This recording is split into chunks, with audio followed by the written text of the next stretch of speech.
एक अत्थी मैया बैठो मेरी माँ। चलो। राधे राधे गुरु जी। जी मेरा प्रश्न है कि अपन जब सो के उठते हैं तो धरती माता के प्रणाम करते हैं कि नहीं? करते हैं।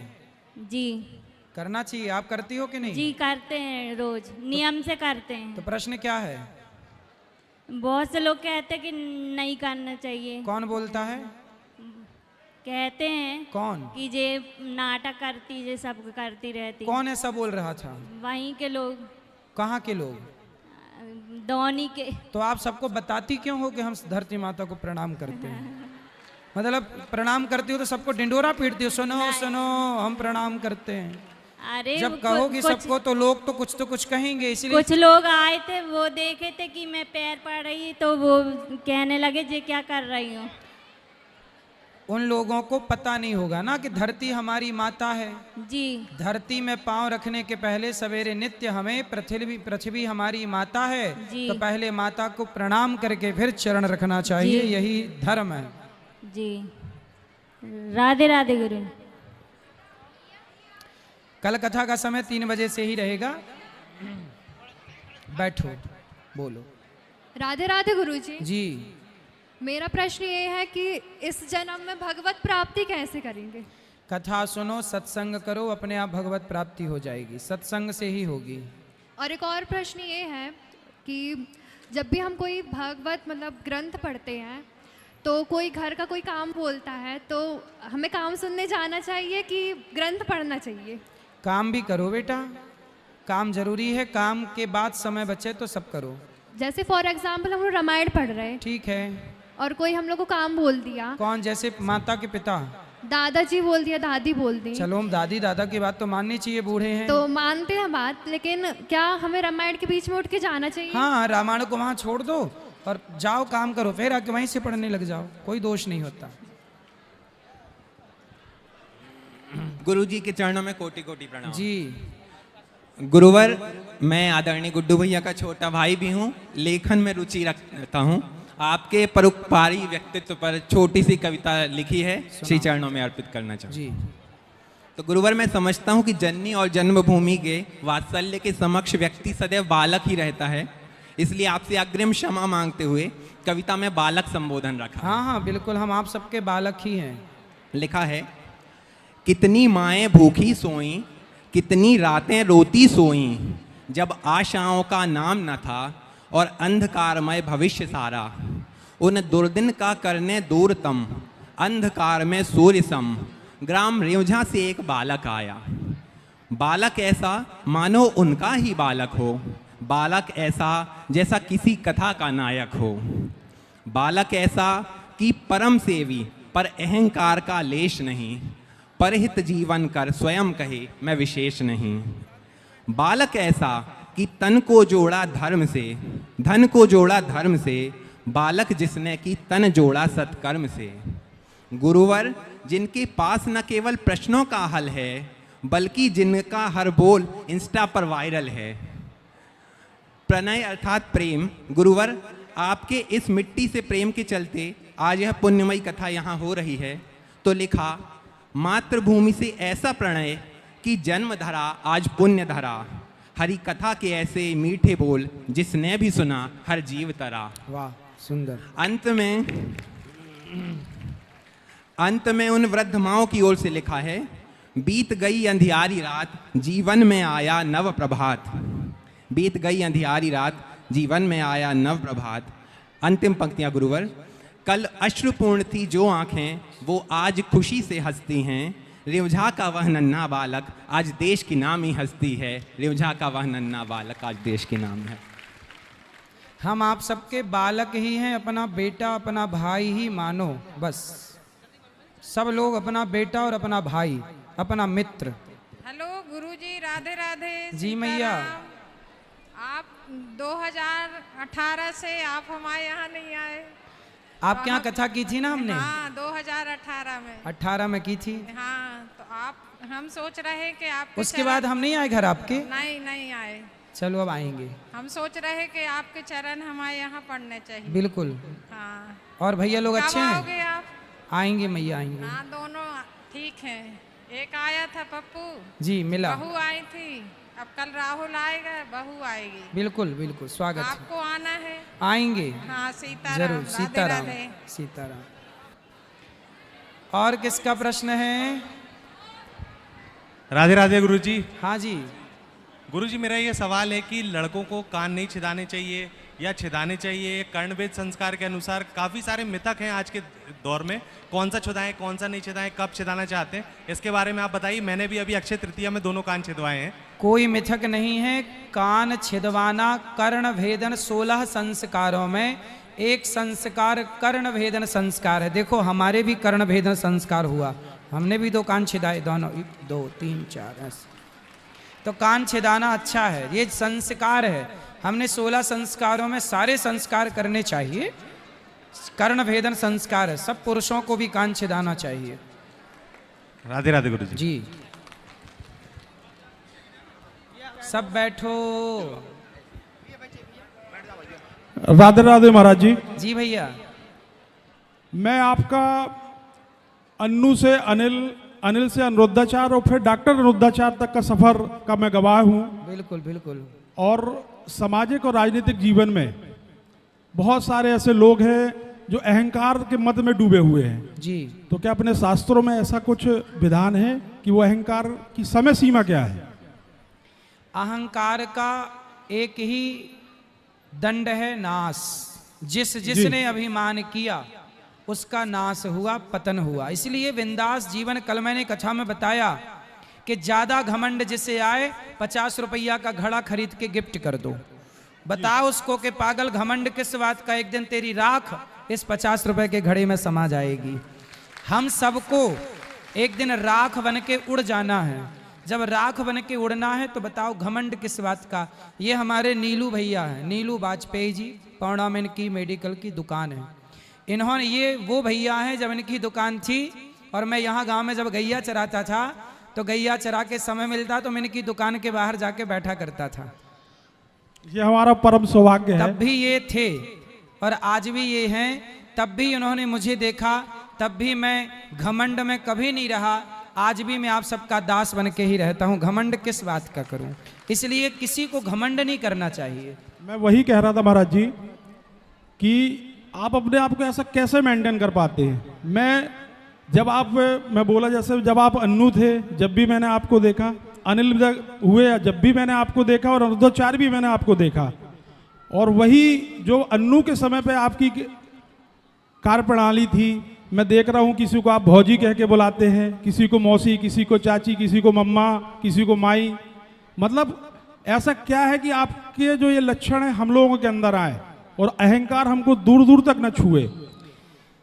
ये अभिमान क्यों नहीं आता, इसका कारण है ये दास अनिरुद्ध जो है ना, मैं कभी ये नहीं मानता कि मैं करता हूं। मैं सदा ये मानता हूं, देखो आप लोगों से क्या छिपाना। यहाँ इतनी हमारी मौसी, चाची, बुआ, भौजी सब बैठी हैं हमारे गांव की। इनमें से बहुत सारी माताएं ऐसी हैं जिन्होंने मुझे अपनी गोद में खिलाया है, मुझे नंगा उघारा देखा है, मुझे गांव में मिट्टी के साथ खेलते देखा है, गैया चराते देखा है, चारा काटते देखा है, नहाते देखा है, तालाब में छलांग लगाते देखा है। तो आप लोग जानते हैं मुझे कि मैं कैसा हूं। मैं ऐसा इसलिए हूं क्योंकि मैं ये मानता हूं कि मैं कुछ नहीं कर रहा, भगवान मेरे से और आपसे करवा रहे हैं। जब मैं अपने को करता मानता ही नहीं तो मुझे घमंड क्यों आए? घमंड मुझे उस दिन आएगा जिस दिन मैं ये मान लूं कि मैंने किया। मैं करता नहीं। आप बताइए, मैं तो भीख मांगता था इस गांव में, घर घर जाकर भीख देने वाली माताएं बहनें भी यहाँ बैठी हुई हैं जिन्होंने मुझे सूपे में आटा, दाल, चावल और नमक का ढेला मुझे दिया है। अब बताइए, मैं भीख मांगने वाला आज व्यक्ति यहाँ बैठा हूँ तो मैंने अपने वो दिन भूले नहीं। मुझे पता है कि भीख देकर के आपने मुझे यहाँ पहुँचाया है और भीख लेकर के मैं यहाँ पहुँचा हूँ। घमंड किस बात का करूँ? मैं तो एक भिखारी हूँ और भिखारी को घमंड नहीं करना चाहिए। सो मैं नहीं करता, बस मैं भुलाया नहीं अपने दिनों को। यदि मैं दिन भूल जाता तो मुझे भी घमंड आ जाता। लेकिन मुझे याद है मेरे पिताजी मेरे पिताजी साल में एक बार पैंट दिलाते थे। सच बताऊं, मैं जीन्स पहनने के लिए तड़पा करता था। गांव के लड़के जीन्स पहना करते थे, मेरे पास जीन्स नहीं हुआ करता था, पैंट महंगा था जीन्स का। मेरे पिताजी कपड़ा सिलवाते थे। मेरे गांव की कुछ मौसी, शायद उस जमाने में याद इनको है नहीं, मैं जो कपड़ा पैंट पहनता था ना, जब तक पीछे से पूरा पैंट घिस नहीं जाता, छेद हो जाते, चड्डी दिखने लग जाती। जब तक पूरी चड्डी ना दिखने लग जाए, पिताजी को मैं दिखाता, देखो छेद हो गए, अब तो दिलवा दो। तब वो 1 साल बाद दूसरा कपड़ा दिलाते थे। मैं स्कूल जाता था, एक बार मेरे पास जूते नहीं थे, सब जूते पहन के स्कूल जाते। मैं यहाँ गैया चराता था नंगे पाँव, अपने कक्का जी से, पिताजी से बोलता था एक जोड़ी जूता दिलाओ। तब वो 50 रुपया वाले आसरा जूता दिलवाया करते थे, महीनों रोने के बाद। तो मैं तो जूते के लिए तरसा हूँ, पैंट के लिए तरसा हूँ, कपड़ों के लिए तरसा हूँ, लेकिन जिन जिन के लिए तरसा हूँ सब कुछ ईश्वर ने दे रखा। लेकिन मैंने उस परिस्थिति में मैंने धर्म नहीं छोड़ा। मैंने चोरी करनी स्टार्ट नहीं की कि नहीं है तो चलो चोरी कर लेते। मैंने बेईमानी करनी स्टार्ट नहीं की, चोरी नहीं की, मैंने गलत नहीं किया, छल नहीं किया, कपट नहीं किया। मैंने ईमानदारी से अपने आप को आगे बढ़ाया और सेवा का भाव रखा। वो सब देखकर भगवान ने ये सब कृपा की है। बहुत बहुत धन्यवाद महाराज जी। ईश्वर करे आप ऐसे ही समाज की सेवा करते रहें और इस सिहोरा पूरे क्षेत्र का नाम आपने पूरे भारतवर्ष नहीं अपितु पूरे विश्व में विख्यात कर दिया। बहुत बहुत साधुवाद, बहुत बहुत साधुवाद। ईश्वर करे ऐसी ही कृपा आप पे बरसाए रखे। राधे राधे। धन्यवाद भैया, आप लोगों का आशीर्वाद है, सब आप लोगों के आशीर्वाद का ही परिणाम है। और किसका प्रश्न है? स्वामी जी जी, जय श्रीमन नारायण। राधे राधे। माइक पास में लो, माइक पास में लो। जय श्रीमन नारायण। जय श्रीमन नारायण जी। महाराज जी, जीवन में, अपने जीवन में और स्वभाव में विनम्रता और किस प्रकार लाई जाए? विनम्र होने के लिए ना सबसे पहले ये भाव बनाओ कि मैं नहीं करता, भगवान करा रहे। देखो एक बात बताओ, क्या मैं बोल रहा हूं? यदि मैं बोलता तो मैं सदा बोलता, लेकिन एक टाइम बाद आदमी बोल नहीं पाता। मैं देखता तो सदा देखता, एक टाइम बाद आदमी देख नहीं पाता। मैं चलता तो सदा चलता, पर एक टाइम बाद आदमी लंगड़ा हो जाता। क्यों? बुढ़ापा कैसा होता है? लंगड़ा।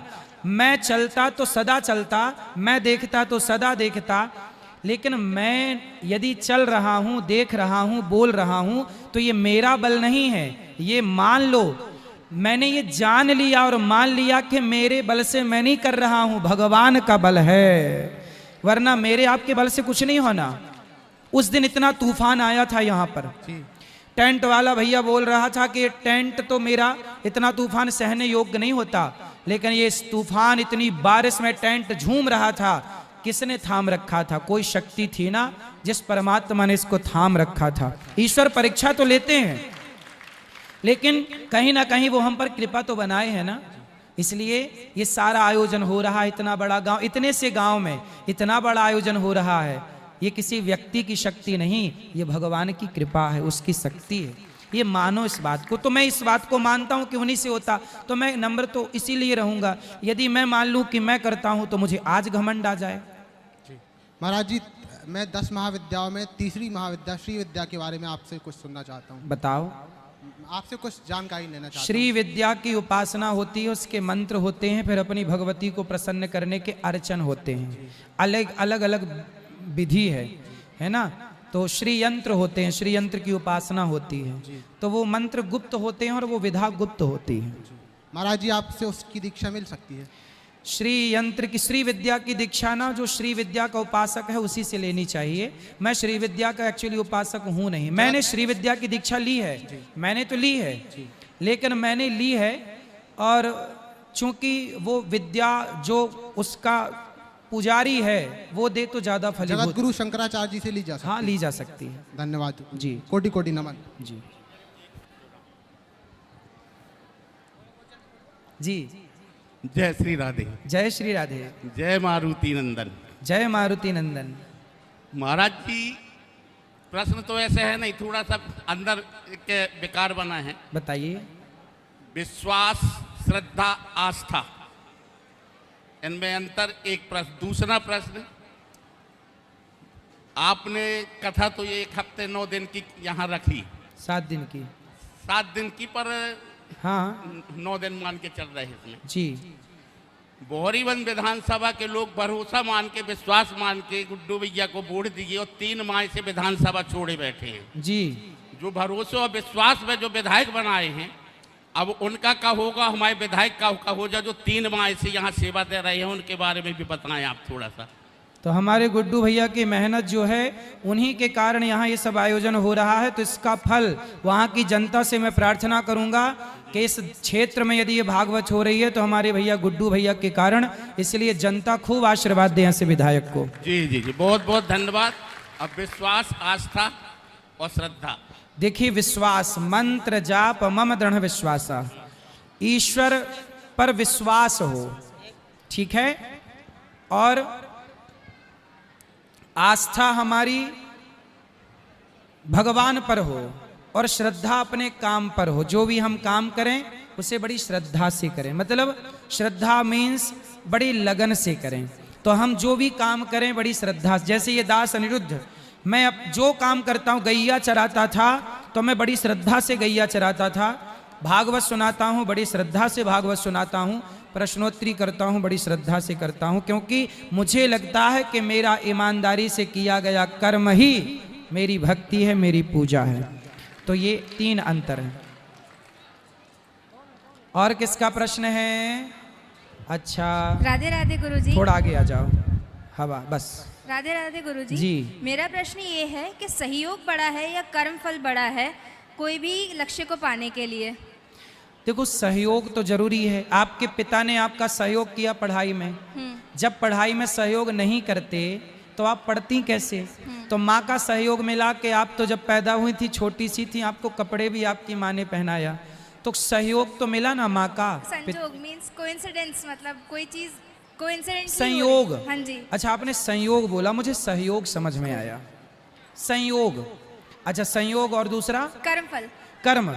संयोग योग कुछ नहीं होता, संयोग के भरोसे ना रहिए, कोई संयोग नहीं होता, कर्म ही सब कुछ होता है। यदि आपने कर्म किया है, धर्म पूर्वक मेहनत की है, मन लगा के पढ़ा है, तो पढ़ा है, लिखा है, तो संयोग से परिणाम नहीं आएगा कि संयोग से 90 नंबर आ गए, संयोग से 80 नंबर नहीं, संयोग से 80 नंबर नहीं आते, आपकी मेहनत से 80, 90 और 100 नंबर आते हैं। आप जितना बढ़िया पढ़ोगे, जितना बढ़िया कर्म करोगे, जितना समय लगाओगे अपने कर्म में, पढ़ाई में, उतना अच्छा कार्य होगा। ये संयोग के चक्कर में ना पड़ो, इत्तेफाक नहीं होता कुछ भी, ठीक है, वो कभी ठीक है, अलग विषय, ठीक है, थैंक यू। पर कर्म मुख्य है, मेहनत मुख्य है। राधे राधे गुरुजी। जी जी जी।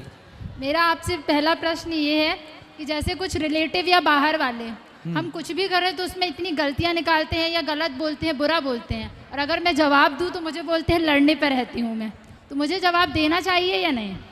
देखो, जवाब तो सबको देना चाहिए, पर उचित जवाब देना चाहिए। जरूरी नहीं है, देखो आपने हमें गाली दी तो जरूरी नहीं है कि हम गाली का जवाब गाली से दें, है ना। गाली का जवाब मुस्कुरा के भी दिया जा सकता है। जब आप गाली देने वाले के आगे मुस्कुराएंगे ना, तो वो पानी पानी हो जाएगा। जरूरी छोड़ी है कि गाली को हम गाली से ही काटें, मुस्कुरा के भी काट सकते हैं। तो जरूरी नहीं है कि हम सामने वाले की तरह बने, अच्छा बनना है बस।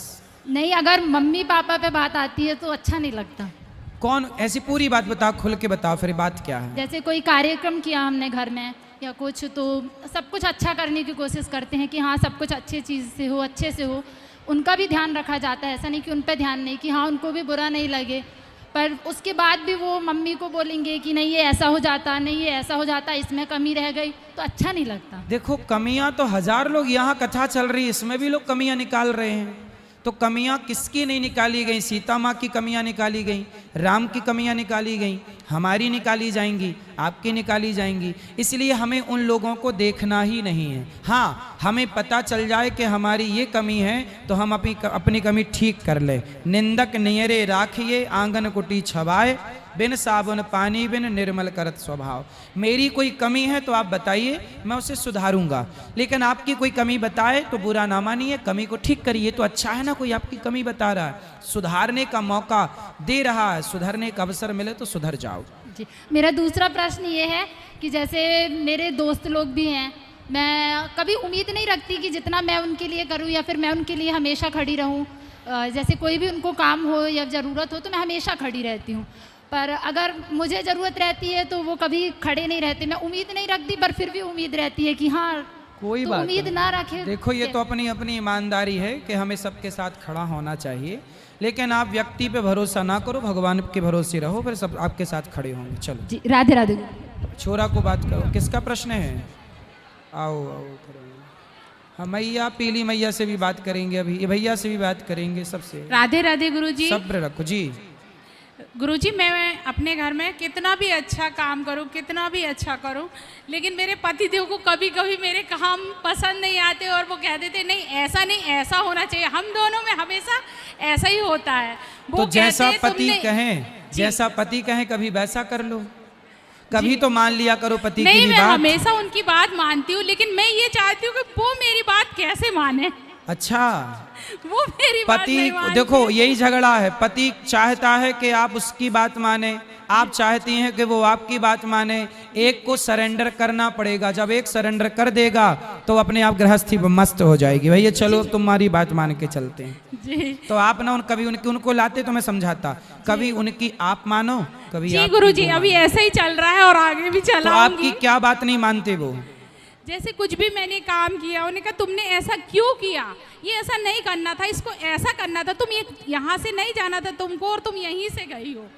इस टाइप से कोई भी मैटर में जैसे तो आप उनसे एक काम करो, जी, कोई भी काम करने के पहले उनसे पूछ लिया करो कि मैं यहाँ से जाऊं कि यहाँ से जाऊं। नहीं, कई बार मैंने ऐसा भी किया उनसे आज्ञा जैसे ली। रात को सो के उठो जी, तो पति से पूछ लो जगा के, महाराज बताओ मैं इस तरफ से पलंग से उतरूं कि इस तरफ से उतरूं, है ना? जी, गुरुजी। जैसे आप रसोई में जाओ जी, तो पति से पूछ लो कि बताओ स्वामी जी आज मैं आपको चावल ये वाली बोरी के खवाऊं कि ये वाली बोरी के खवाऊं, जी, है ना? कुछ अब ऐसे ही करती हूँ। आज मैं अचार आपको नींबू का दूं कि आंवले का दूं कि फलाने का दूं, पूछ लिया करो।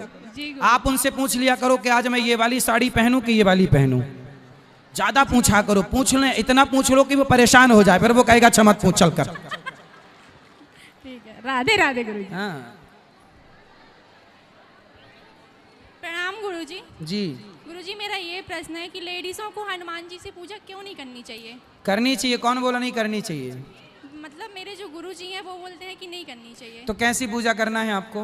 मतलब बोलते हैं कि उनके चरण स्पर्श नहीं करने चाहिए। किसी भी मंदिर में मैं बोल चुका हूँ, किसी भी देवी देवता को, राम हो, कृष्ण हो, हनुमान जी हो, स्पर्श नहीं करना चाहिए। अच्छा, मतलब छू नहीं सकते उनको? छूना क्यों है? जी। अब दूर से जैसे- प्रणाम करो। सुनो, छूने के चक्कर में अब देखो हम यहाँ से निकलते हैं, सब लोग छूना चाहते हैं, छूने की जरूरत नहीं है। आप जहाँ हो वहीं से हाथ जोड़ के प्रणाम कर लो, ये भी तो प्रणाम स्वीकार किया जाता है ना भगवान। जरूरी जैसे- थोड़ी कि छुएं। जैसे बोलते हैं छोटे बच्चे को हनुमान जी का तिलक लगाना चाहिए, लगाओ। तो अब वो तो छोटा है, वो नहीं लगा सकता, तो मैं लगा सकती हूँ क्या? हाँ लगा सकते हैं। ठीक है गुरुजी, धन्यवाद। जी।